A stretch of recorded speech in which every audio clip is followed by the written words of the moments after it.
Good morning, everybody, and welcome to Thursday's Thought. I wonder, how is your Advent going so far? Are you managing to make this a different season? Taking maybe some time to stop and to prepare? Or has Christmas arrived already and you are exhausted at the busyness of all that needs to be done? And I wonder, are you putting decorations up at home? Is your tree in place? Are the lights on? Are things sparkling and twinkly? And do you have a nativity scene in your home? Well, I started decorating at the weekend and I dug out our nativity. This is the stable part of it. And as I got it out, dusted it off and began to set it up, I just found myself staring at it and just pondering the significance of the stable. I don't think I've ever really done that before. I've always been too busy with what's in it, the Christ child, the wise men, the shepherds, the sheep, Mary and Joseph. But actually, the stable speaks so much about God and about really the message that came before Jesus did absolutely anything. I think the stable is a silent storyteller, narrating an important part of the Christmas story. At first glance, the stable might appear just as a physical structure, a piece of wood. Maybe yours is made of straw, maybe it's made of stone. But I think it served more than just providing a roof over the head for the Holy Family. It shouts simplicity. It shouts humility. It's not a palace, it's not a temple, it's just an ordinary common stable. And of course, I think that is intentional. It underlines the theme of humility. And this humility pervaded the life and teaching of Christ. It subtly reminds us that the Son of God began his earthly life in the most unpretentious of circumstances. Going back to the material, the wood, the straw, the stone.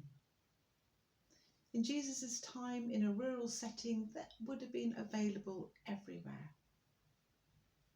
If it's available everywhere, then it was probably deemed to be very ordinary. And this was the world that Jesus was born into, an ordinary, everyday world in an ordinary, everyday situation. The simplicity of the stable echoes the Christian faith. It serves as a reminder that the essence of Christianity lies not in its complexities, not in its rituals, not in its grandness, but in the simple message of love, compassion, and humility, all of which are taught by Christ. Mary brought forth her firstborn, wrapped him in swaddling clothes and laid him in a manger, because there was no room for him in the inn. Here, in a structure meant for animals, the Son of God made his entrance into the world. This humble beginning underscores the idea that greatness can emerge from the most modest of beginnings. A theme we see time and again throughout Jesus' life and teaching. Spiritual wealth and greatness are not about material possessions or high social status, but about humility, kindness, and love for others. The humble stable serves as a reminder of the inherent value of every individual.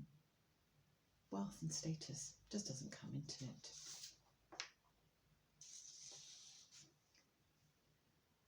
everyone holds immense value in the eyes of God.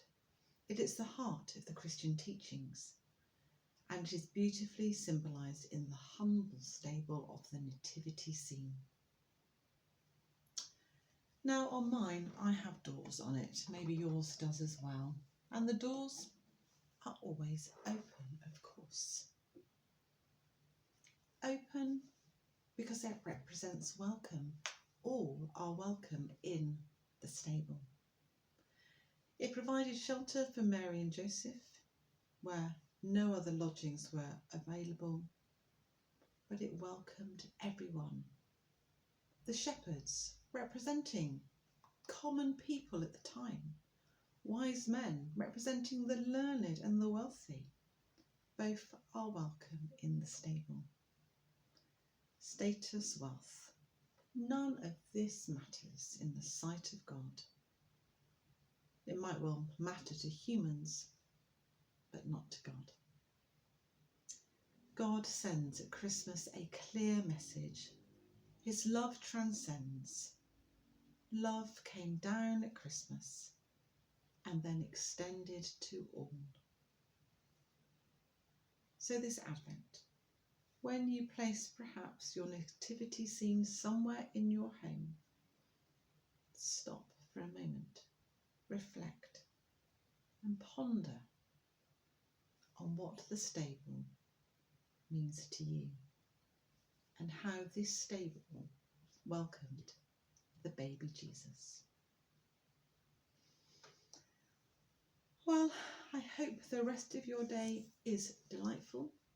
I hope you have moments just to be, and I hope the busyness of Christmas does not overtake the sacred season of Advent. Bye for now.